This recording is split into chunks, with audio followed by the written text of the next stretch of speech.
আগে ময়না আমাদের কাজের মেয়ে আর কি এরকম এরকম করতো। পরে আমি বলতাম আল্লাহ এটা কি ঢং করে। পরে দেখলাম না, এটা ঢং না, এটা করলেই হাতে একটু আসান হয়। দেখো রুটিটা কেমন সুন্দর করে ফুলছে। যে কথা বলতে বলতে রুটিও বানাই ফেললাম।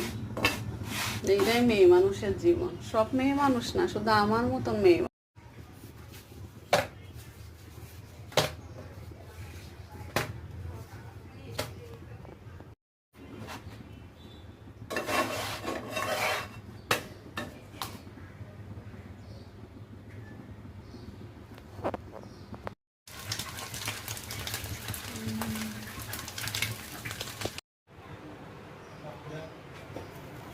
ঈদের দিন সকালবেলা উঠে আমি এই যে রুটি বানাইলাম, রুটি বানাই চা খাইলাম, চা খেয়ে যে থাল বাটি ধুইলাম, থাল বাটি ধুয়ে হ্যাঁ এই যে শাক শাল বাটি সব কিছু ধুলাম একসাথে আর কি।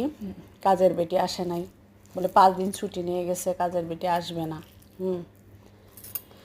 এরপরে থাল বাটিগুলো সব আমি ধুইলাম, ধুয়ে টুয়ে পরে ওর বাবা বাজারে গেছে বলে শাক ছাড়া ভাত খাইতে পারে না, প্রতিদিন শাক রান্না করা লাগে।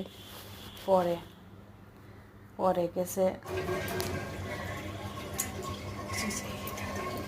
প্রতিদিন শাক রান্না করা লাগে। পরে ওই যে শাক আনছে, শাক আনার পরে শাক উস্তা আনছে, ওই দুটা রান্না করলাম। কিন্তু সাথে আবার পালং শাকও আনছে, যে তারপরের দিন আবার কি খাবে, প্রতিদিন শাক রান্না করা লাগবে। তো আমি তারপরের দিন আবার পালং শাক রান্না করবো বলে সে পালং শাকটা আবার কেটে সুন্দর করে ফ্রিজে রেখে দিলাম। নিজে হাতে সব কাটাকুটি করলাম, কারণ কি কাজের বেটি 5 দিন পরে সে আসবে, সে ছুটি নিয়ে গেছে বলে আপা আমার ছুটি দিতেই হবে।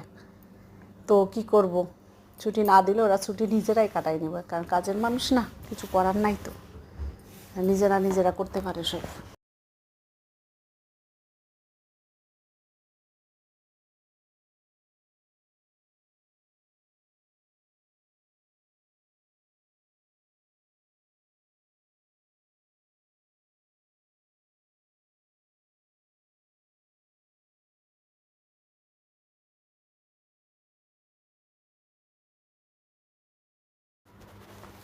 এরপরে কি আবার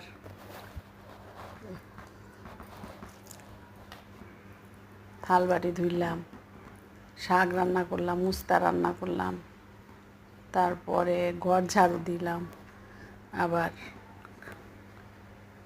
ঘর মুছামুছিও করলাম।